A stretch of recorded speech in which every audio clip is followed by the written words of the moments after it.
Antes ellos venían con la idea de la paternidad responsable y es básicamente esto. Los matrimonios comparten el poder de la creación de Dios. Son capaces de generar vida, de engendrar vida. Por tanto, esto tiene que hacerse de manera responsable. Por tanto, ojino para todos. Esta columna es importante porque en esta fecha, en la investigación que vamos desarrollando, es la primera vez que encontramos procreación responsable. Procreación responsable, que es distinto a paternidad responsable. Y lo curioso de esta columna es que miren de dónde se toma la cita para justificar que sí es posible hacer un control de los nacimientos, ¿sí? Cuenta la leyenda que cuando Monseñor Salcedo estaba en el seminario lo pescaron leyendo literatura prohibida. Creo que era El Capital o alguna vaina así. Oiga, ¿y usted qué? ¿Sí? ¿Qué pasó? No, pues como este es el enemigo, entonces pues toca conocerlo, no, pues porque toca enfrentarlo. Ah, bueno, sí señor. ¿Sí? Si ustedes leen las biografías de Monseñor Salcedo, ¿qué les cuentan? Que era un tipo con una mentalidad avanzada, que era un tipo que no le tenía miedo a las ideas, vinieran de donde vinieran. A él el comunismo no le gustaba porque generaba odios, ¿sí? Porque generaba muerte, porque era básicamente vamos a cambiar todo de sopetón y vamos a destruir todo. No señor, pero él decía, incluso ellos tienen ideas interesantes. ¿Se acuerdan de François Outard, el sociólogo que les dije de Lovaina? ¿Sí? El tipo dice, mire, lo que pasa es que yo en algún momento para desarrollar mi investigación, mi trabajo de investigación en sociología, yo tuve que meter marxismo en esto, ¿sí? Como herramienta. ¿Por qué? Porque eso es lo que realmente me permitía entender por qué en ciertas comunidades los trabajadores sí eran parceros del párroco y en otras comunidades no. Pero además no hay ninguna contradicción entre ser socialista o ser marxista y ser sacerdote. Porque básicamente si ustedes revisan los principios del socialismo es básicamente casi lo mismo que nos dicen de cómo ser un buen cristiano. Matices de pensamiento dentro de la iglesia. ¿Qué es la revolución? El campesino es un revolucionario nato. ¿No le suena algo? El campesino es un revolucionario nato. El libro rojo de Akpo, tenía toda la guía de programación, ¿cierto? Era la programación de las emisoras y tal, todo el cuento. Pero si ustedes revisan El Campesino van a encontrar noticias acerca de China, en donde por ejemplo avalan su sistema de radiodifusión público para llegar a los campesinos. Si leen una tesis escrita por un señor de apellido Brzezinski, que era sociólogo, la tesis de doctorado, van a encontrar que lo que llamaba poderosamente la atención del proyecto de Akpo era el carácter mesiánico de la obra, y era que todos estaban dispuestos a colaborar, y decían por ahí, lo que pasa es que eso es muy parecido a lo que pasa en el modelo de la China comunista. No estoy diciendo que ellos fueran maoístas, no estoy diciendo que ellos sean maoístas, pero miren que sí hay ideas interesantes. Incluso si ustedes leen El Campesino van a encontrar una reseña de la muerte de Mao Zedong. ¿Qué es ser revolucionario?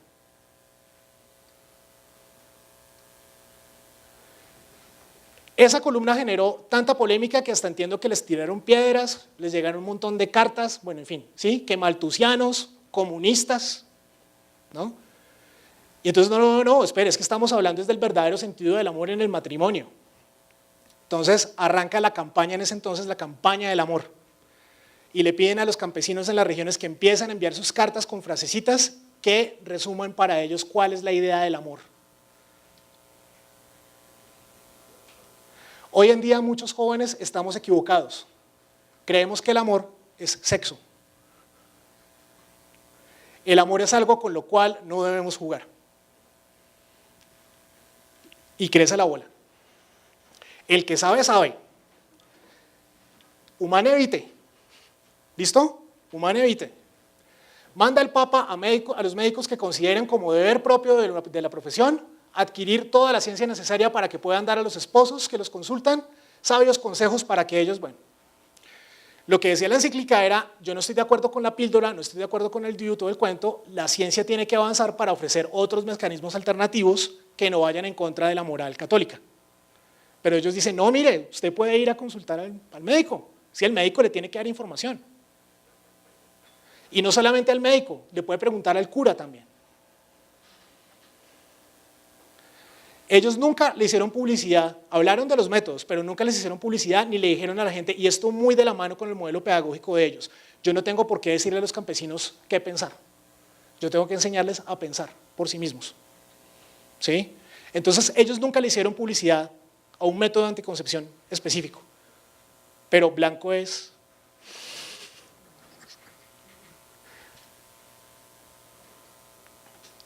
Ellas también tienen derecho a mirar con quién se casan. Ellas también tienen derecho, venga, ¿y usted qué? ¿Sí? ¿Ya tiene la casa donde vamos a vivir? Ellas tienen derecho a tener mayores libertades a la hora de establecer relaciones de noviazgo sin llegar al libertinaje. Pero deben tener más libertad de conocer a su pareja antes de tomar la decisión de casarse. La mujer pasa de ser el corazón del hogar.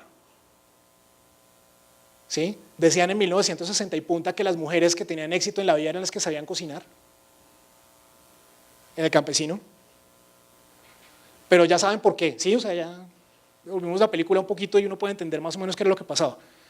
¿Dónde eran las fuentes? Pasa a decir, no, la mujer también tiene derecho a decidir cuántos hijos quiere. 1970 y punta.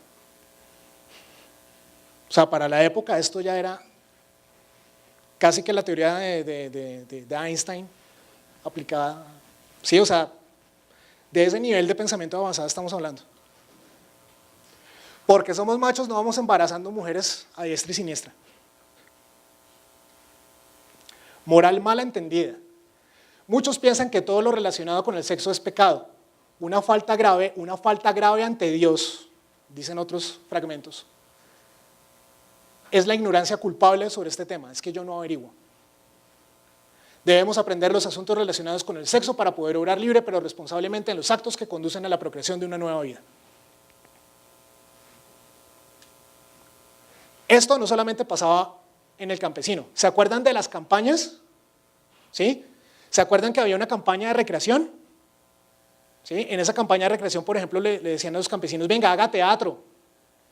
¿Sí? Está bueno que hagan obras de teatro para las fiestas patronales y estas cosas. ¿Sí? O incluso aprendan a jugar ajedrez. Había una campaña del ajedrez. Pero es que este ajedrez es distinto. Este es el ajedrez de la procreación responsable. Instrucciones para jugarlo. Juegue ajedrez y mientras su compañero piensa la jugada, ¿ven estas frasecitas que están en los cuadros blancos? Entonces empiece con esas frasecitas a armar oraciones sobre la procreación responsable. No solamente en el campesino, no solamente en la campaña de recreación. Averigüémosle al médico y al cura su parecer, cómo evitarle los males que los amarguen después, como sucedió en el rancho de los 8 hijos de Andrés, como sucedió en el rancho de los 8 hijos de Andrés. El hogar de Pedro y Brígida, se llama esa canción. Había una estrategia que se llamaba la canción mensaje y que casi que en el campesino se inauguró con esta canción. En el campesino publicaban una semana antes la canción y la letra y una reflexión sobre ella. Y después la idea era que las escuelas radiofónicas escuchaban la canción, escuchaban ese programa y debatían sobre la importancia o el mensaje que... Bueno, igual también incluyeron canciones de Roberto Carlos. ¿Sí? Averigüémosle al médico o al cura su parecer, para no terminar con los 8 hijos de la familia de Andrés. El hogar de Pedro y Brígida solamente tenía 2, pero Andrés se puso a buscar la parejita, salió un niño, salió otro niño, salió otro niño, salió otro niño, se quedó con 8. Si queremos el progreso, tenemos que consultar cuál es el mejor camino de hacer feliz nuestro hogar. Más vale muy pocos bien alimentados que muchos con frío y abandonados. Ya saben, ¿no? Pilas. A las personas que enviaron cartas en medio de la campaña del amor en ese entonces, les prometieron un nuevo libro que les enseñaba a vivir en el matrimonio, ¿no? Sexo y matrimonio. También habían contenidos acerca de enfermedades de transmisión sexual en otros libros anteriores, por ejemplo. Doctor Salas hablaba de vez en cuando de esas cosas también, ¿no? Saludos, amigos. La madre del niño, por ejemplo, ¿no? Su programa estrella, que también hay un librito en la Biblioteca del Campesino. Si quieren leer este, ¿se acuerdan que nos mostraron ahorita que había un repositorio documental? Ahí está, lo pueden bajar en PDF. Sí, para que aprendan cómo es que se vive en el matrimonio, ¿sí? Así eran los libretos de radio en esa época. Me corregirá Gabriel Gómez y otros también que trabajaron en radio en esa época. Papel periódico. ¿Por qué? Porque cuando usted suelta la hojita, no suena. Tamaño oficio, porque la idea era aprovechar al máximo todo el espacio disponible. Este libreto es uno de los libretos que conserva el archivo sobre la campaña de procreación responsable. Creo que es de una serie que se llama La Familia. Hay otras series que también tienen que ver con la campaña de procreación responsable y se conservan algunos archivos que todavía no están digitalizados. La ventaja de esto es que si tienen curiosidad pueden escuchar el audio del programa y seguir el libreto para que vean cómo se hacía la radio, por ejemplo. Está chévere, ¿no? Pero ¿qué pasa? 1971, llega un señor que se llamaba Agostino Ferrari Tonielo, copresidente de la Pontificia Comisión para las Comunicaciones, y viene a investigar a ACPO, 1971, antes de la columna de esa polémica. Y dice este señor cuando viene, no, pero tranquilos, que ACPO no hable solamente de religión, no es problema, o sea, hay muchas otras cosas que también aportan al ser humano, entonces no está mal que no hablen, sí, que hablen solamente de religión, no, pues no es problema, no queremos. Y el tipo llega porque pues justamente llegan acusaciones acerca de que están contando por la emisora por ahí algunas cosas que como que no van. Más adelante llega una queja al Vaticano. Le dicen al Vaticano, acusan, ¿sí? Acúsalo con tu mamá, Kiko. Entonces llega la queja de que estos señores están con pensamientos maltusianos y comunistas, promoviendo el tema de la planificación familiar. Monseñor Salcedo tiene que, con base en parte del material que vimos, envía copias al Vaticano y dice, mire, nosotros no estamos diciendo nada que no esté en la doctrina social de la Iglesia. Cita incluso varias encíclicas para defenderse y dice, ojo, porque como nosotros, esto es importante, nosotros tenemos como sacerdotes contacto directo con la comunidad y yo sé decirles que hay personas en la comunidad que tienen dudas frente a estos temas, incluyendo sacerdotes. Y yo invito muy respetuosamente a que avancemos la discusión. Pero ya habían broncas. ¿Y qué pasó? Dicen algunos. Hemos llegado al final de una etapa en la vida de Acción Cultural Popular. Esperamos ser mejores servidores y líderes de la educación del pueblo. 17 de febrero de 1989, 10 de la mañana, el doctor Salas despidiéndose. Chao Radio Sutatensa. Y entonces por eso ahora la básica de Caracol en AM está en 810. Dicen algunos que justamente por toda esta polémica hubo presiones para que dejaran de enviar donaciones, aportes y dejaran de aprobarle proyectos a ACPO. Dicen. El tema es que incluso en 1972 ya Monseñor Salcedo ponía algunos puntos sobre las IES. Ojo porque tenemos que aumentar la productividad de nuestro edificio, Crisanto Luque. Entonces tenemos que arrendar más oficinas. Ojo porque la emisora todavía no es autosuficiente económicamente. O sea, tenemos que tomar también de las otras empresas de ACPO y otros proyectos para ser autosuficiente. Entonces el propósito nuestro es volverla autosuficiente. ¿Que la pelea con los curas influye? Claro que influye. En el 73, 75 hay una pelea fuerte porque los miembros fundadores dicen, no, nosotros vamos a aprobar unos estatutos para ya romper relaciones con el episcopado, o por lo menos con las parroquias. Vamos a cambiar el gobierno de ACPO. Vicente Andrade Valderrama, vinculado con la Acción Católica y uno de los firmantes del acta de constitución de ACPO, dice, ¿cómo así? No señor. Y entonces presenta una acción legal también para tratar de tumbar eso, pero al final el Consejo de Estado le da la razón a los miembros fundadores y dice, sí, esto empezó como una organización desde el derecho civil, no desde el derecho canónico. Ellos tienen el derecho de poderse desprender del sistema de las parroquias. A principios del 78, la Conferencia Episcopal de Colombia dice, vamos a presentar nuevos estatutos para ACPO. ¿Cómo así? Nosotros ya tenemos esto. ¿Sí? Se quejan, los miembros fundadores ganan y empieza la mayoría de edad de ACPO. Con una junta directiva que estaba integrada, entre otros, por el entonces ministro de Educación Luis Carlos Galán, por el papá del alcalde Enrique Peñalosa, entre otras personalidades. Ah, bueno, por aquí está el fundador de Corona y la Fundación Corona, ¿no? Gente muy prestante que se suponía tener la responsabilidad como junta directiva de continuar el camino de ACPO. Pero obviamente pasa lo que pasa, llega el declive. 89, ACPO vende su emisora. En el 90, El Campesino deja de publicarse, promete regresar y efectivamente regresó. Ahora si ustedes buscan ACPO por internet van a encontrar ediciones digitales del Campesino. Pero se demoraron un poquito en volver. ¿Qué tanto pesó toda esta polémica dentro de esto?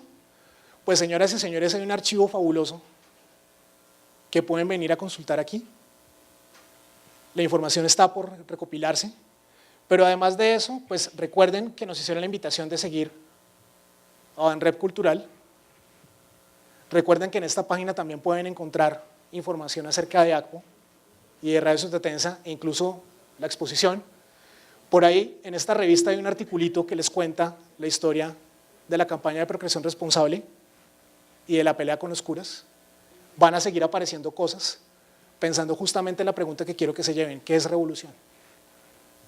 Y si quieren hablar un ratico conmigo, pues bueno, hay un programa de radio en la Universidad Nacional, se llama La Hora del Tiempo, de vez en cuando tenemos conversaciones interesantes con los oyentes, y si quieren seguir la charla, continuemos, mis amigos, porque estamos entre amigos y les dije que esta era una charla en honor a los amigos. Y justamente le digo a los amigos, miren, no se sientan mal. Sé que es duro, pero tratemos de romper el mito de la pelea con los curas. ¿Sí? Ustedes tienen que sentirse muy orgullosos de haber llevado un tema como este en una época en donde supuestamente no se podía hablar de nada y nadie podía opinar ni decir nada, Frente Nacional.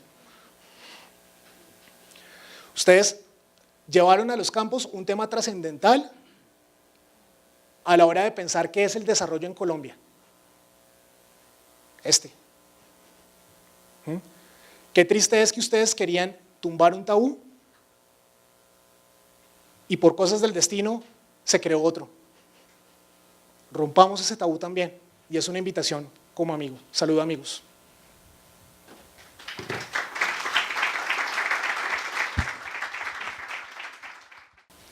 Muchas gracias, vine desde Boyacá a escuchar esta conferencia muy importante.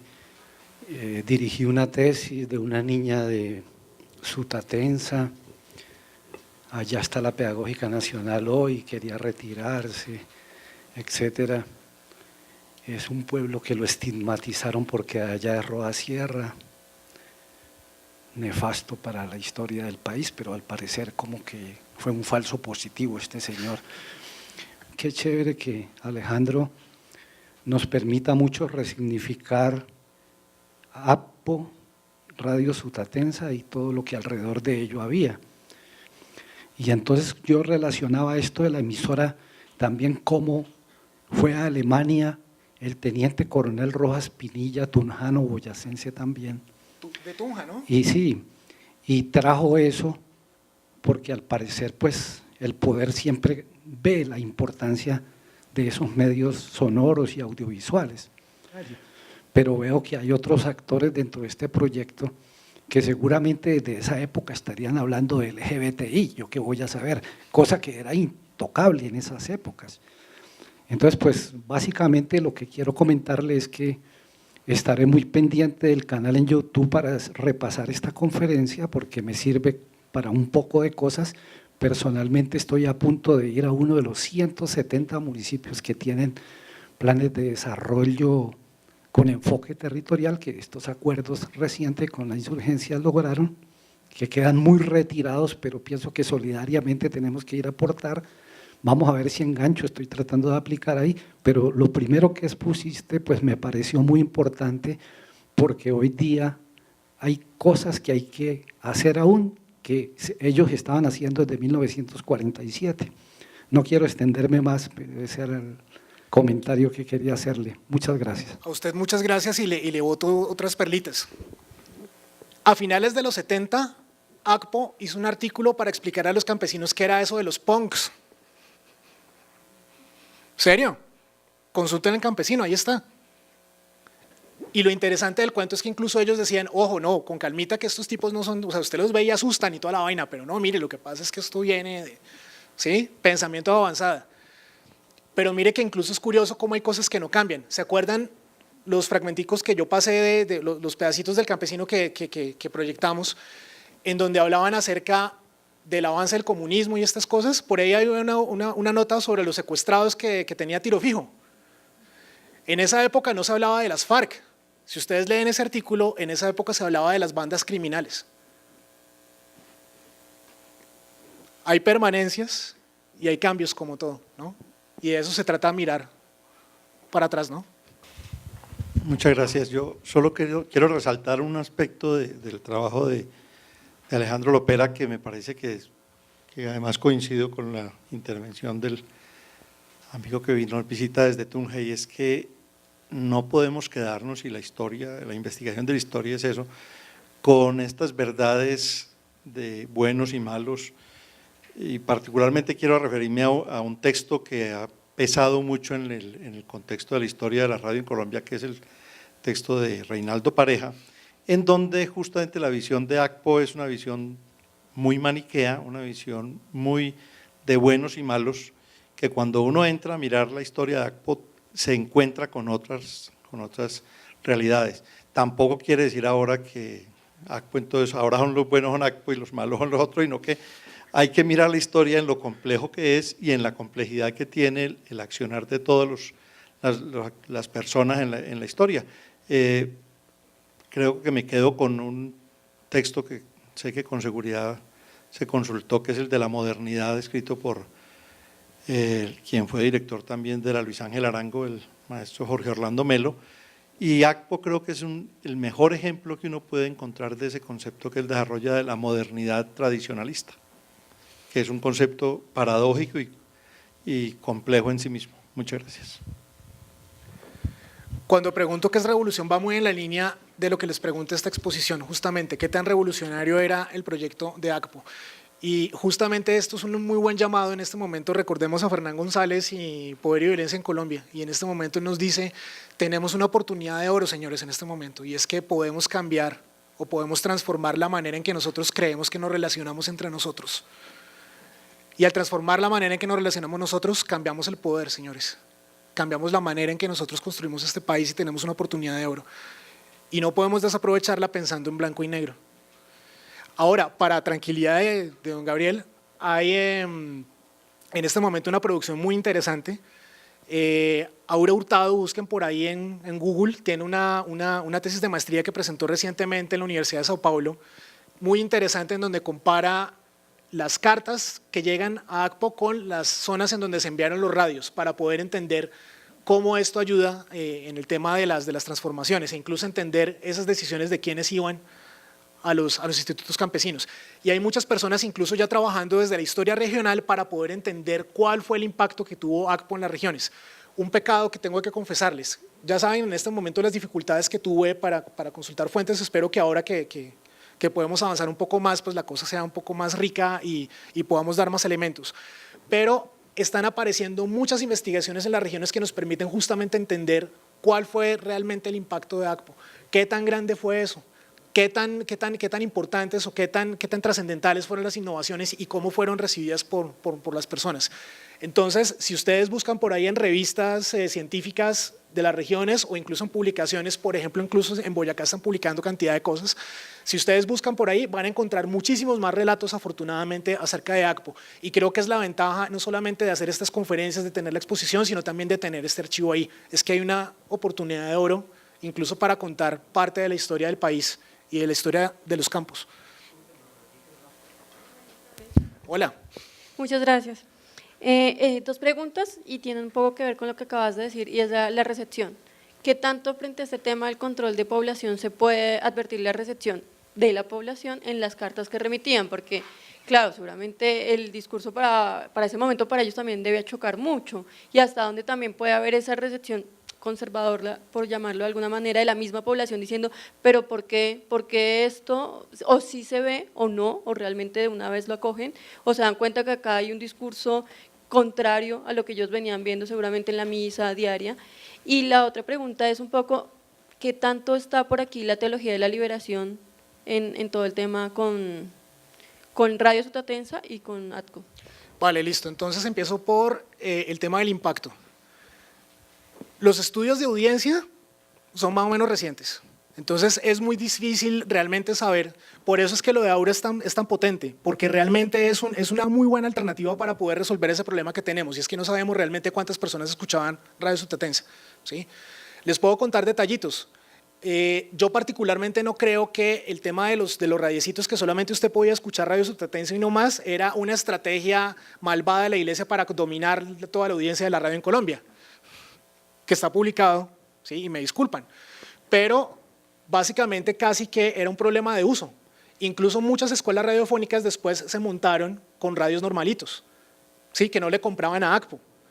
Incluso hubo radios que le compraban a ACPO que los mismos campesinos, gracias a las guías que les llegaban de cómo hacer el mantenimiento, los tipos aprendieron cómo craquear para usar un término reciente, cómo craquear los radios para poder escuchar otras emisoras en el mismo radiocito que solamente les daba coger 4.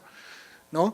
Entonces es muy complicado establecerlo de esa manera, y tal vez justamente la apuesta sea vámonos a leer las cartas y miremos a partir de ahí. Ya hay evidencia. La columna esta súper polémica, hubo cartas de rechazo que incluso se documentan en El Campesino, pero también están las cartas de la campaña del amor, por ejemplo, ¿sí? Ahora, claro, otra voz, no, te vamos a regalar un libro. Uy, sí, yo escribo. No, sí, funciona, ¿no? O sea, las audiencias también son pasivas en esencia, ¿sí? O sea, la audiencia usualmente responde mucho mejor es cuando tú tienes algún incentivo y alguna zanahoria, y funciona también en educación, ¿sí? Cuando tú tienes una zanahoria, el proceso educativo es mucho mejor que ir por el lado de la amenaza, por ejemplo, ¿sí? Entonces, por ahí puede estar el camino para acceder a eso. ¿Cómo estuvo la teología de liberación por ahí? Dicen muchos que ACPO, claro, vieron que había una propaganda muy dura en contra del comunismo, de los ateos, ¿sí? De los revolucionarios, no sé qué, toda la cosa, ¿cierto? Claro, ¿sí? Pero Franz Outard, ¿no? Y el tipo es el que arma junto con otro combo que tampoco era como de los más antiguos de la iglesia, ¿sí? O sea, eran personas que tenían pensamientos un poco distintos, ¿sí? E incluso dentro de ellos habían matices, ¿sí? Salcedo tal vez no se involucra de frente con el tema de la teología de la liberación. O sea, insisto, él cree más bien que es a partir de la educación que se pueden generar cambios, ¿sí? Ahora, tampoco tan hacia Pablo Freire, por ejemplo, ¿no? O sea, digamos que ni muy para allá ni muy para acá, ¿sí? Ni muy para allá ni muy para acá. Obviamente, como vieron, hay muchas otras personas que tenían otras ideas muy distintas que de una u otra manera estuvieron relacionadas con ACPO, ¿sí? Pero esto es lo importante, palabras del Señor. Esto era, vamos a cambiar la sociedad y luego sí cambiamos las estructuras. No vamos a derrumbar las estructuras para reconstruir la sociedad. Era el enfoque de ACPO. Yo quería complementar, no sé si sepan que con la exposición o como resultado también de la exposición, el Banco de la República publicó un catálogo, ¿sí? Y uno de nuestros investigadores que hizo parte del equipo curatorial, él estaba muy preocupado por el tema de los usos sociales de la tecnología, y justamente esta acción que tú mencionabas de tener el radio en una frecuencia específica, que Acción Cultural Popular lo llamaba frecuencia cautiva, fue base de la publicación de su artículo. Entonces, el estudio que él hizo, tomando como referencia cartas, fotografías, artículos del periódico El Campesino, justamente refleja eso, refleja una, pues sin tirarme el artículo ni nada, pero como una necesidad del campesino de establecer otros, o más bien de tener contacto con otras necesidades de programación que de pronto no tenía únicamente a través de la emisora Radio Sutatensa. Uno cree que el tema del hackeo Es un tema actual, pero no, es una cuestión que viene de mucho tiempo atrás y un hackeo tecnológico por campesinos de mediados del siglo XX suena algo extraño, pero es muy bonito de verlo también. Entonces, invitadísimos a que lean el catálogo, lo pueden adquirir en la librería de aquí de la biblioteca si lo quieren ver. Pues digamos, yo nací en una época donde entonces ADPO, pues digamos que sí cayó, ¿verdad? En una era que surgen las comunicaciones digitales y esa cuestión. Pero bueno, digamos, la pregunta va en el sentido de que en algún momento un profesor hizo una intervención en una asamblea testamentaria y decía que ADPO fue como el aparato que reproducía, digamos, las ideas de la iglesia, la procreación y toda esa cuestión, o sea, que era como el reproductor de la ideología de la iglesia en gran parte del mundo, ¿no? Porque utilizó la radio como un elemento difusor. Pero digamos que a mí me dolió un poco pues, en el alma un poco pues porque mi familia digamos, es de allá, ¿no? De Sotatensa. Y yo decía, no, pues, o sea, pero fue algo innovador para el momento, ¿no? Para el 45 pues educar por radio y educación era un privilegio, lo que te notabas al principio que era un privilegio entrar a la educación pública, graduarse, pues tener un título. Y digamos que a mí sí me parecía un poco, digamos, como complejo entender eso, ¿no? Pero digamos que esta charla me abre como varias perspectivas y como varios intereses como sobre la discusión, si ADPO era así, digamos, de alguna manera un talante conductivista, digamos, de alguna manera conducía a cierto tipo de ideología, o si era, digamos, un poco más abierto como a la discusión, y si hay que hacer como un análisis del discurso en la prensa, en los medios que utilizaba, entonces me parece, digamos, como muy interesante la charla. Es interesante esa apuesta y obviamente el archivo va a permitir hacerlo, pero entonces, ojo con las pinzas, ¿listo? Entonces, primera pinza, recomendación personal de amigo, cuando vayas a leer El Campesino y todos los productos, léete a la par el catolicismo, léete a la par la revista Javeriana, ¿sí? Para que puedas entender un poquitico más el escenario. Y toma todo lo que se publica con pinzas. Por ejemplo, en 1965 vas a encontrar un artículo que dice el pueblo chino se educa a través de la radio y el modelo tatataratán, y abajo entonces dice, no, los chinos comunistas, no hay que, ahí mismo, ¿no? ¿Sí? Vas a encontrar, ¿sí? Que pues obviamente somos buenos y somos malos, ¿sí? Tenemos derecho porque somos humanos a ser ambivalentes, ¿sí? Y a ADPO también le pasaba, ¿por qué no podía pasarle?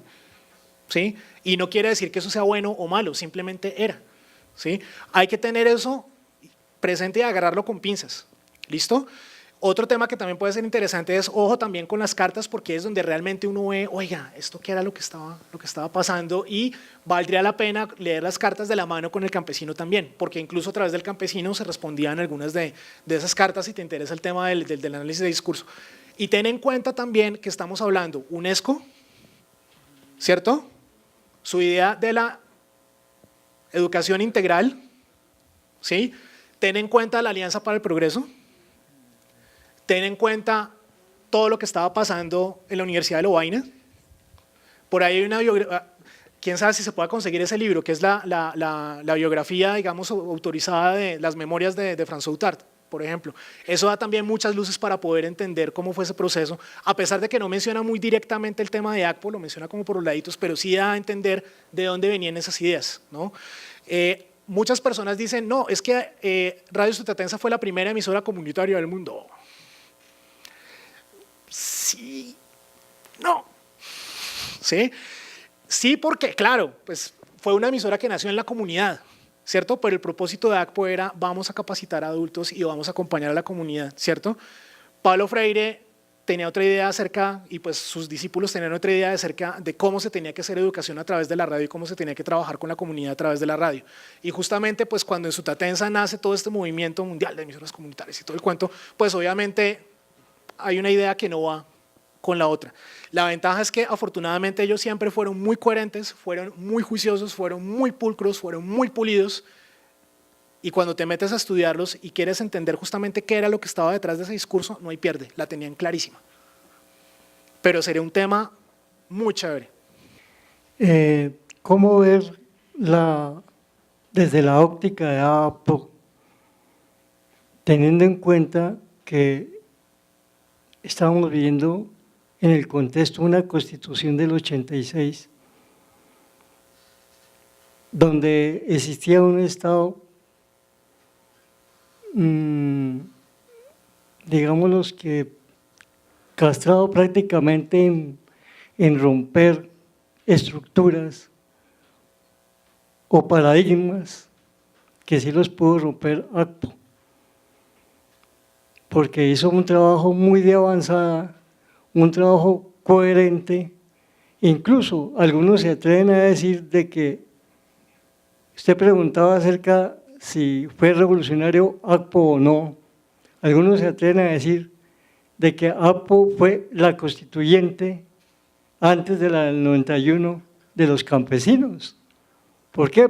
Porque estaba mostrando otras cualidades, otros defectos, otras garantías, donde usted iba, por ejemplo, al campo y se encontraba con aquellos campesinos que se preocupaban de construir su letrina, que se comprometían a mejorar su sistema productivo mediante los cultivos, e incluso se les veía barriendo, atendiendo pues con diligencia su casa, es decir, algo muy especial, es decir, eran ingeniosos, creativos en ese trabajo, porque a mí me tocó ir y mirar qué era lo que estaba pasando en esa época.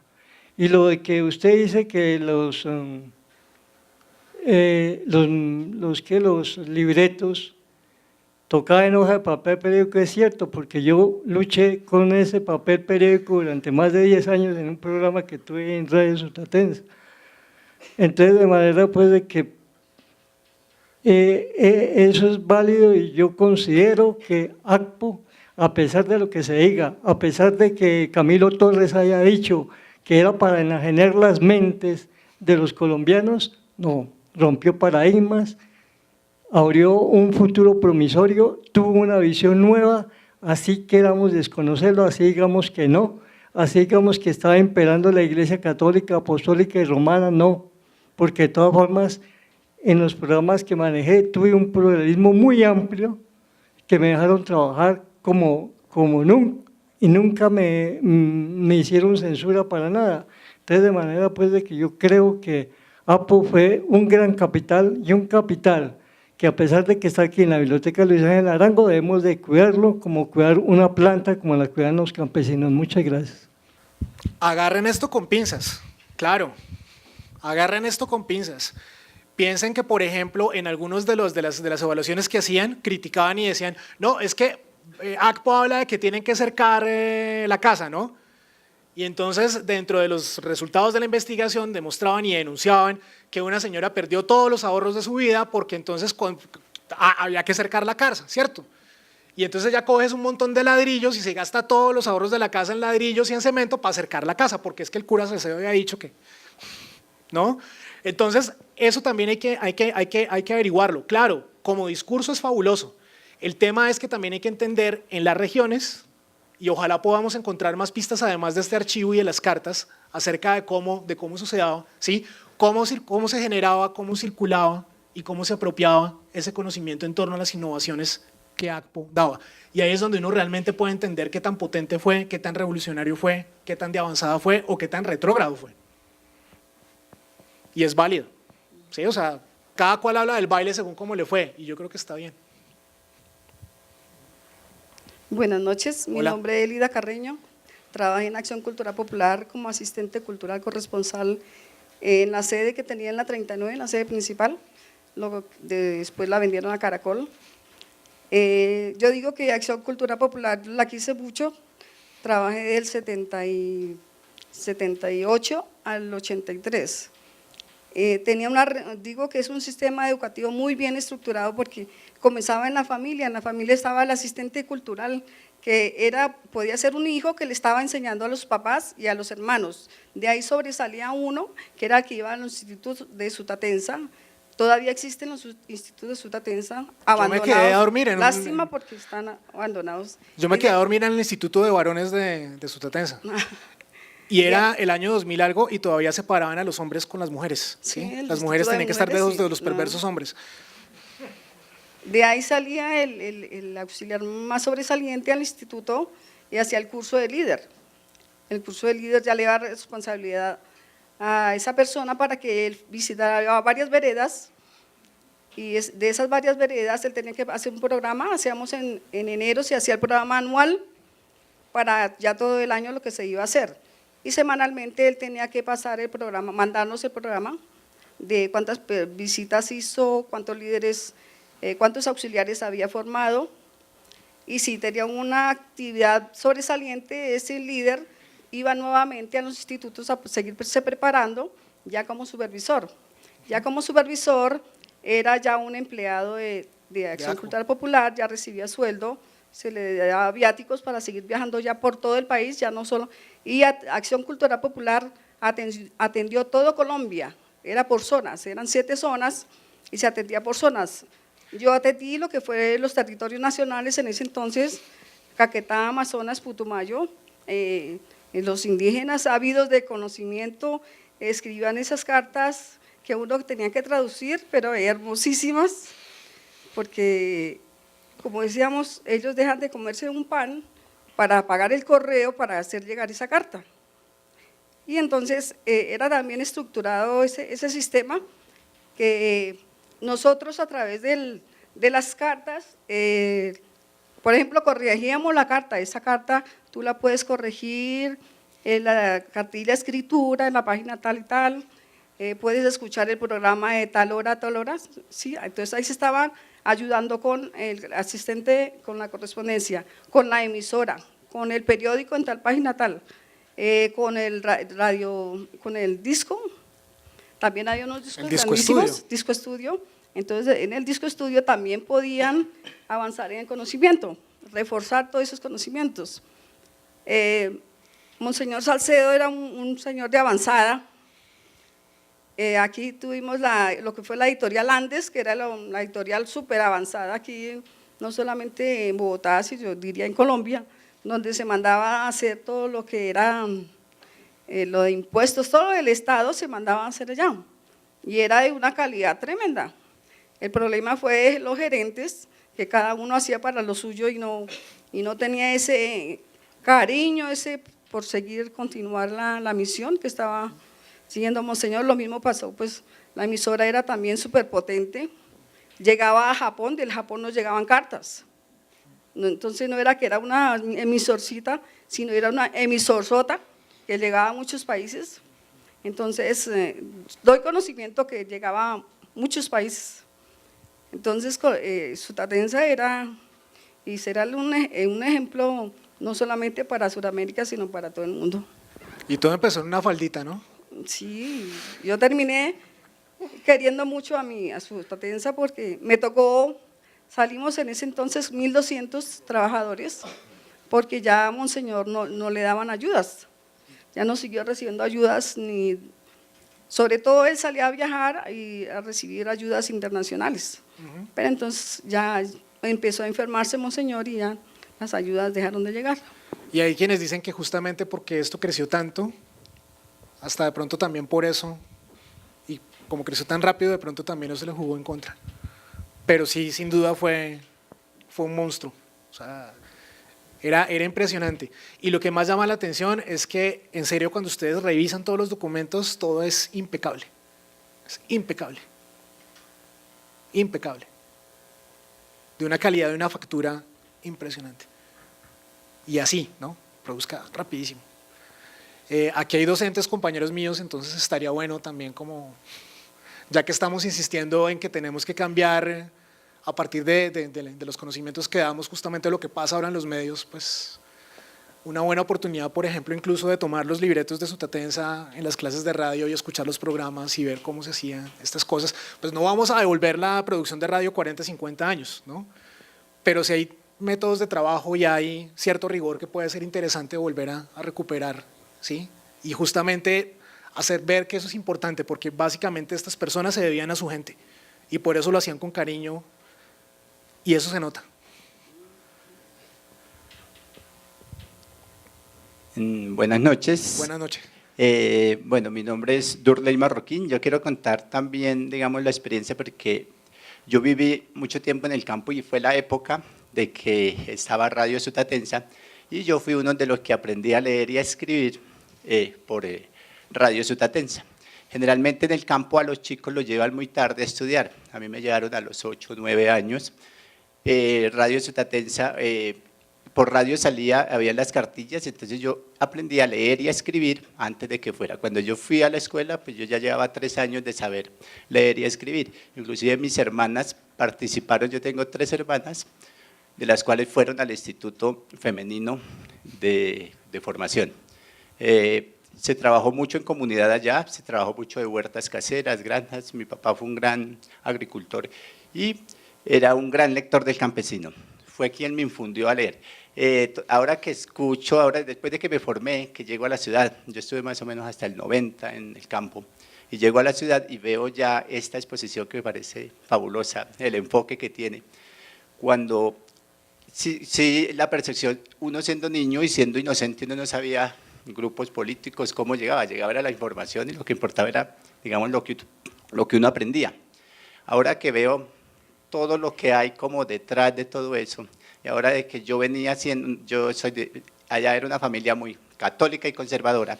Cuando yo llego, entro a la universidad, estudio algunas carreras, empiezo a leer, empiezo a investigar y llego nuevamente al campo, allá es la maravilla, dicen, lástima haberse acabado esto, lástima qué pasaría, y pues no se sabe qué explicación hay, o sea, es muy difícil darlo, hay muchas versiones. Entonces, cuando yo llego allá y me preguntan, porque siempre hablamos del tema, mis hermanas alcanzaron a trabajar como líderes, creo que había líderes y dirigentes, creo que era un rango menor, me imagino por ahí en el 80, 82, ¿sí? Mucho tiempo mezclaban algo también de pastoral social, bueno, había una mezcla entre religión, entre trabajo comunitario, digamos, yo le debo mucho porque la radio, yo soy un gran escucha, un gran oyente. Es más, yo casi todo lo que no estoy ni leyendo de pronto en el trabajo, estoy escuchando radio, en el bus, en el Transmilenio, en el carro, bueno. Siempre estoy escuchando radio porque me motivé. Escuchaba Sutatensa, en ese momento había unos locutores deportivos, a mí me gusta mucho el fútbol, grandes locutores deportivos, en eso estaba Carlos Antonio Vélez, me imagino, estaba Armando Moncada Campuzano y otros grandes que pasaron por ahí, y desde ahí me empecé a motivar también por escuchar el fútbol. Yo era un niño de 6, 7 años escuchando radio Sutatensa. Ya después pues, entraron las otras cadenas como Todelar y otras, y ya uno tenía la posibilidad de cambiar, pero Sutatensa parecía que uno iba por cualquier camino, por cualquier quebrada y Sutatensa lo cogía. Subía uno a la loma y Sutatensa, parecía que la aguja o el dial del radio se iba para Sutatensa siempre. Tengo la curiosidad de saber qué tan original fue la idea de utilizar la radio para enseñar a leer y escribir, bueno, y adicionalmente otros saberes. ¿Hay antecedentes? ¿Alguien ha estudiado los antecedentes que podrían explicar la aparición de APO? ¿O hay algunas referencias que se hayan seguido en esto? En este trabajo de Radio Sutatensa? Yo creo que pueden haber, seguramente habrá, pero voy a hablar desde lo que conozco yo, ¿listo? Después de pronto aquí o por allá también nos pueden contar más cosas, porque obviamente no soy el único aquí y menos mal. Pero, ¿qué le puedo contar yo acerca de qué tan innovador fue ese tema de enseñar ¿sí? Hay unos señores que se llaman los sociólogos, ¿sí? Los sociólogos, ¿sí? Entonces son unos tipos súper bacaneados, súper chéveres y todo el cuento, que les interesa justamente mirar a ver qué es lo que pasa con la sociedad y todo el cuento. Cuando el profesor Bernal se fue a Estados Unidos a estudiar la maestría, después de haber estudiado el pregrado en la Javeriana, y pues obviamente también, esto tiene relación con otras cosas que ya menciono, pero cuando él va, él descubre que básicamente para los investigadores en Estados Unidos, los sociólogos, estudiar los campesinos era algo novedoso. ¿Sí? El maestro Falsborda incluso invita a algunos personajes a que vengan acá. Everett Rogers, que entre otras cosas fue el director del trabajo de maestría de Bernal. Rogers, por ejemplo, cuando llega, pues fabuloso, porque entonces empieza a mirar todo este tema de cómo se comunican los campesinos. Falsborda incluso publica algunos trabajos con otros investigadores de afuera estudiando esos mecanismos de comunicación entre los campesinos, ¿sí? Pero Rogers después, cuando regresa, empieza a darnos casi que todos los fundamentos de la comunicación organizacional en sus libros, a partir de lo que aprendió aquí. Y además de eso, nos empieza a enseñar cómo hacer comunicación organizacional pensando en problemas de salud pública. Y además de eso nos enseña sobre campañas de planificación familiar. O sea, no sé qué tan novedosa pudo haber sido la idea de que vamos a enseñar a leer y escribir por la radio. Seguramente hubo otras experiencias también, ¿no? Seguramente se estaban hablando en los años 60 de lo que estaba haciendo el gobierno chino por trabajar con el campo, seguramente, ¿sí? Sería incluso interesante rastrear cómo fue que estos se enteraron que eso estaba pasando en la China, por ejemplo. Podría ser muy interesante, ¿sí? Pero lo que sí es cierto es que muchas de las lecciones que incluso todavía enseñamos hoy nacieron justamente de esa interacción y de ese estudio y de ese compartir con las comunidades campesinas y de todo lo que estaba pasando alrededor de Acción Cultural Popular. Entonces, otra razón para decir, oiga, sí, mire, esto puede ser novedoso. Frente a este tema en específico, ¿qué era lo que pasaba? Las campañas de radio usualmente se dedicaban era simplemente ha pensado en regular no sé qué, visite la clínica o visite no sé qué, ya la atendemos, ¿sí? Y ahí quedaban las campañas por radio. Cuando hacían las mediciones descubrieron el agua tibia, y es que cuando pasaban las cuñas en la radio, claro, las consultas aumentaban y dejaban de emitirlas y sí, nadie iba a las clínicas. Pero parece ser que lo interesante de ACPO es que ellos le meten también el tema de la responsabilidad, y ACPO defiende eso como digamos como su diferencia frente a muchas otras estrategias similares. No, es que nosotros no estamos hablando de planificación familiar, estamos hablando de responsabilidad. No es un tema simplemente de vaya a la clínica, vaya no sé qué, ¿sí? Sino que también es un tema de venga, ¿cómo es la familia? ¿Qué hay que pensar antes de casarse? ¿Qué hay que, sí? Hay muchas pistas que permiten pensar que efectivamente el pensamiento de ACPO era muy revolucionario. Vamos a ver si de pronto por ahí aparecen las otras pistas frente a la pregunta que usted nos hace, pero gracias por la tarea, por lo menos a mí me queda. Y está buena la pregunta.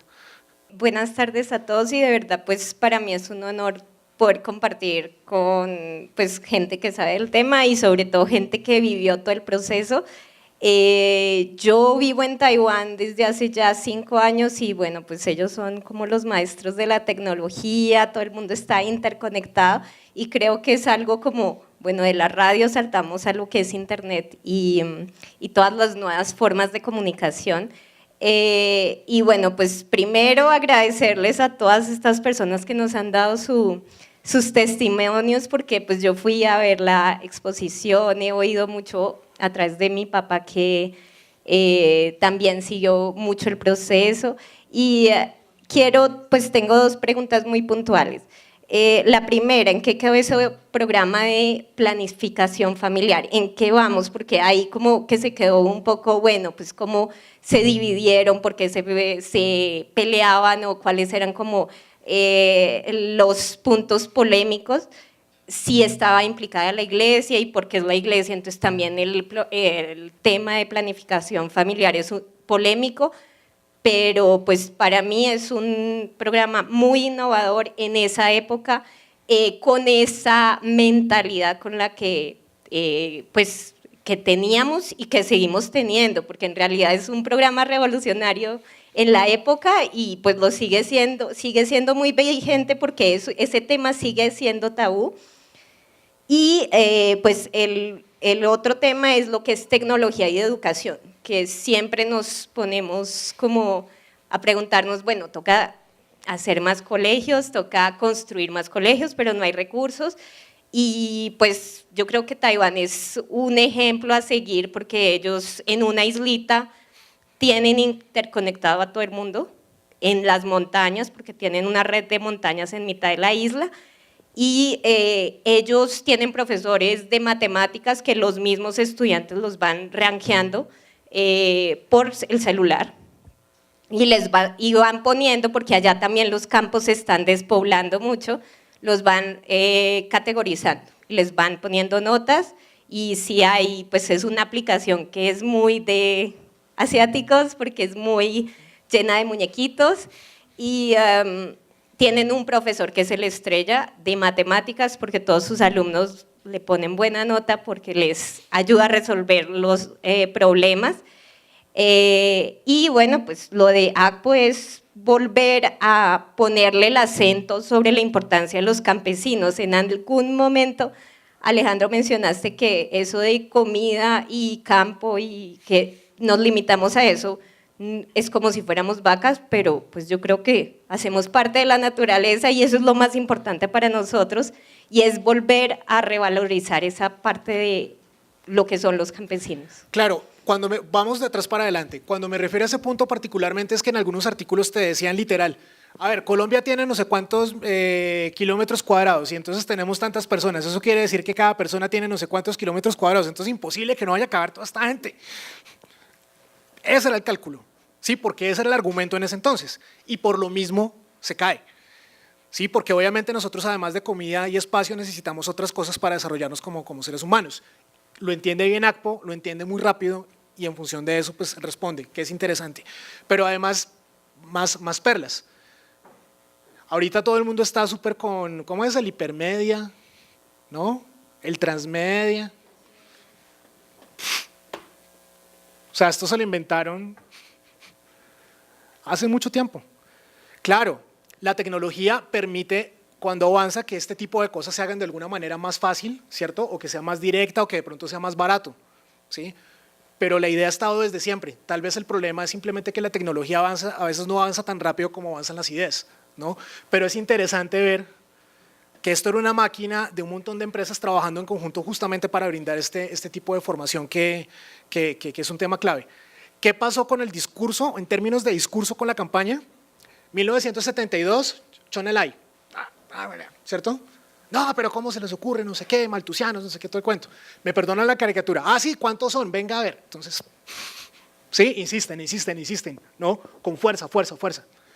Pero cuando tú empiezas a leer a partir del 70 y punta, 73, 74, entonces tú encuentras que 74, 75, durísimo. Luego empieza a bajar. ¿Sí? O no empiezan a hablarte tan duro de la anticoncepción, sino que hablan de la paternidad responsable.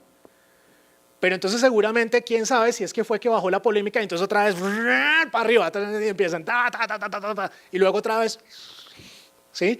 Casi que era una cosa cíclica, es interesante. Por ahí hay un artículo que incluso se puede consultar aquí en la Luis Ángel y hablan justamente de cómo se desarrolló ese proceso, cuentan infidencias y todo el cuento. Y básicamente lo que decían era que, por ejemplo, nosotros no teníamos, decían ellos, no teníamos la capacidad de reaccionar rápido para contarle a la gente que armaba los libretos de radio qué era lo que nos decían en las cartas, para que ellos pudieran reaccionar rápido y dar respuesta, por ejemplo. Entonces ahí como que nos faltó un poco. Éramos un equipo muy pequeño y entonces no teníamos como esa capacidad de respuesta tan alta, ¿no? Y obviamente pues también tenía limitaciones, pero obviamente eso en algún momento fue bajando, pero casi que sería muy interesante comparar esos picos con las cartas que llegaban o con la discusión que se estaba dando en el país al respecto. Creo que podría ser un buen camino para seguir avanzando en la discusión. Buenas noches, mi nombre es Sonia Cuartas. Pues he oído muy cuidadosamente los conceptos de todas las personas. Definitivamente es un tema muy apasionante, diría yo. Estuve pues a puertas de no venir porque estaba muy lejos y había un diluvio, pero no me perdonaba si pues he hecho una especie de secuencia con visitas guiadas, con conferencias, y pues me parecía que perderlo de hoy sí era un pecado y lo hubiese sido. Una falta grave ante Dios. Sí. Bueno, pues yo pienso que como todo programa y como toda revolución, pues existen las falencias, las falencias bien sean técnicas, bien sean humanas, pero no por eso tenemos que quitarle el valor a esas cosas. Para mí, Monseñor Salcedo fue un místico, si me permiten utilizar esa palabra. Fue un místico en la labor que él se propuso desarrollar, que creo que es la mística que todos debemos tener en lo que desarrollamos, en nuestra profesión. Sin mística definitivamente no creo que hayan buenos logros. ¿Faltaron cosas? Sí, muy seguramente. Y yo pienso que en ese eslogan que tienen de la revolución en el campo, pienso que no fue solo en el campo. Y voy a decirlo por qué. No creo que sea solamente el caso de mi familia, pueden haber muchos más. Mi padre fue un hombre militar, él fue un oficial del ejército, pero cuando ya salió de su vida militar, trabajó con Alberto Zalamea Borda en La Nueva Prensa, que fue él quien la creó, y mi padre en su tiempo libre, cuando él no estaba en la oficina, él escuchaba Radio Sutatensa. Pues yo era una persona muy joven y él escuchaba Radio Sutatensa con muchísimo interés, y además también mi madre también. Mi madre fue modista, y pues en la casa yo recuerdo, claro, luego me iba a estudiar, pues no estaba todo el tiempo, pero mi padre le decía a mi mamá: mi hija, acordémonos que a tal hora por Radio Sutatensa es tal cosa. La escuchaban con mucho interés. Entonces yo pienso que la revolución no fue solamente en el campo. Yo pienso que acá muchos de los hogares, amigos de mis padres, sintonizaban Radio Sutatensa. Y también decir que fue una educación para adultos, pues bueno, si los padres de uno están debidamente capacitados, los hijos ganamos. Entonces pienso que la revolución fue absolutamente para todos, y fue un pensar en el campesino, no solamente, me disculpan la palabra, tengo que decirla, no fue solamente para explotarlo, sino si bien era explotado, también pensaron en él. Y me gusta mucho también como ese gusto, y por qué no decirlo, ese cariño que sentían los campesinos hacia su Radio Sutatensa, hacia sus gestores, hacia sus creadores, porque si leemos, estuve leyendo aparte de las cartas del señor Clímaco Rosales, si no me equivoco del apellido, el señor en su lecho de enfermo, pues haciendo de dirigente, de instructor, su incapacidad no fue motivo para que no lo hiciera, su complacencia de que él enviaba cartas a Radio Sutatensa y se las respondían, no solamente instruyendo en lo que necesitaba, hablando de educación, sino enviándole un mensaje por la muerte de su madre o deseándole que se recuperara. O sea que me parece que es un legado de verdad, es trascendental para Colombia con las falencias que haya tenido. Gracias. Tan trascendental que cuando el día en que nos conocimos personalmente, que vinimos a hablar acerca de cómo preparar esto previamente, Zuli, iba bajando por las escaleras y había un abuelo con su nieto y estaba ahí la información de que mire, hay una exposición aquí, ¿no? Y le dice al abuelo nieto: sí, imagínate que es que por la radio le enseñaban a uno y le decían que cómo era que sumaba y cómo era que restaba y cómo leía, no sé qué, todo el cuento. Entonces ese cariño es curioso porque fue tan fuerte que incluso yo tal vez alcancé a escuchar como niño las últimas emisiones de Sutatensa. De hecho ni siquiera tengo memoria de eso, tal vez. Pues, seguramente por ahí estará perdido en alguna parte de la arquitectura cerebral que efectivamente alguna vez yo escuché Sutatensa, pero a pesar de eso el cariño todavía se mantiene, incluso por generaciones que no las tocó directamente. Prueba de ello es toda esta cantidad de gente joven que está pidiendo pista, que quiere hacer investigación, ¿sí? Y que quiere conocer más acerca de qué fue eso y por qué todos mis papás y mis abuelos hablaban de esa vaina y por qué lo recuerdan con tanto cariño, ¿cierto? Que es interesante pensar que justamente esa revolución, y también entendiendo que muchas de esas personas que están en el campo ahora están aquí, pues claro que la revolución llegó a las ciudades, ¿no? Obviamente. Pero Salcedo, pues obviamente es una figura muy interesante porque era una persona muy auténtica. Claro, le daba susto dar entrevistas, le daba susto casi que hablar por la radio, o sea, casi que cuando tenía que dar un discurso era porque le tocó, ¿sí? Sabogal sí era fresquísimo, ¿no? El man era entrador, toda la cosa. Pero a pesar de que el otro tipo era como tan tímido o tan reservado, por ponerlo en otros términos, de todas maneras sí era una persona que fue muy auténtica. Y fue una persona que creía mucho en sí mismo y que justamente eso lo reflejaba todo el tiempo. Y tal vez por eso era tan juicioso, era tan metódico y logró armar lo que armó, en conjunto con muchas otras personas, ¿no? Y eso me lleva ya como para cerrar. Ojalá no me cierren la puerta para seguir consultando el archivo, porque sé que fui muy auténtico. Espero que ojalá la puerta todavía siga abierta, no solamente para mí, sino para muchas otras personas que quieran venir a consultar este archivo. Y justamente por lo mismo, pues qué bueno haberlos visto y haberlos conocido y haber visto también caras amigas hoy.